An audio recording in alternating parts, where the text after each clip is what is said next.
ఓవరాల్గా ఇక సినీ తెరపైన ఆ రోజుల్లో పోయాయి. ఏడాది రష్మిక నామ సంవత్సరం అంటే అతిశయోక్తి కాదు. ఈ ఏడాదంతా పాన్ ఇండియా రేంజ్లో అదరగొట్టేసింది రష్మిక. చావా, సికిందర్, ధమ్మా 3 బాలీవుడ్ సినిమాలు, తెలుగు, తమిళ, బయోలింగ్వెల్, కుబేరా, అలాగే lady oriented movie the girl friend. ఒక్క ఏడాదిలోనే 5 సినిమాలు. ఈ ఏడాదిలో ఇన్ని సినిమాలు చేసిన హీరోయిన్ లేదు. ప్రస్తుతం హిందీ కాక్టైల్, తెలుగు మైసా సినిమాలు నిర్మాణ దశలో ఉన్నాయి. తాజాగా ఓ ఛానల్కి ఇచ్చిన ఇంటర్వ్యూలో పాత్రల ఎంపిక విషయంలో తనలో వచ్చిన మార్పు గురించి ఆసక్తికరంగా మాట్లాడింది రష్మిక.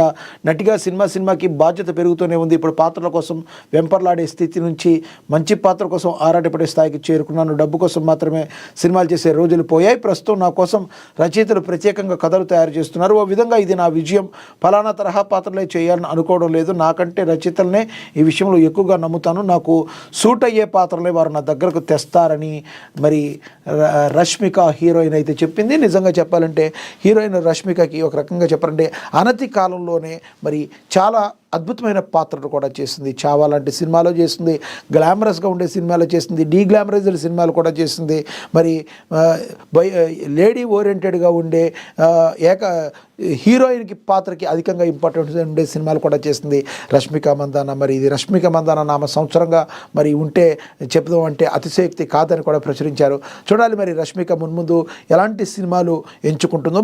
మరో రకంగా మనకి కొత్తలో ఎవరికైనా కూడా సినిమా ఆఫర్లు వచ్చినప్పుడు వచ్చిన దాన్ని వడిసి పట్టుకోవడం అలవాటు. అక్కడి దగ్గర నుంచి తన కోసం రచయితలు కథలు రాసే స్థాయికి మరి ఆమె ఎదిగిందంటే ఆమె విజయం ఏ రకంగా ఉందో మనం అర్థం చేసుకోవచ్చు.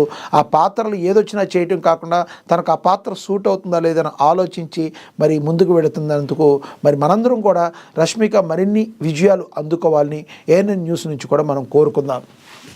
ఇక ఓవరాల్గా చూసుకుంటే మరి ఈ రకంగా ఈరోజు ఇంపార్టెంట్ న్యూస్ అయితే ప్రచురించారు.